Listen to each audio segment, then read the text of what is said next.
lang dyan. Alis, alis. Alis. Hindi kayo kasali.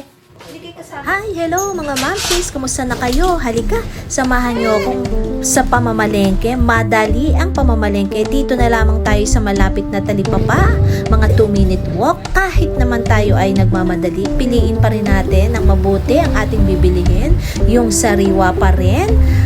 Para naman masarap kainin at ulamin ng pamilya. Yan, tingin natin at i-check na mabuti bawat isa. Syempre, ganyan mga mamshis, diba?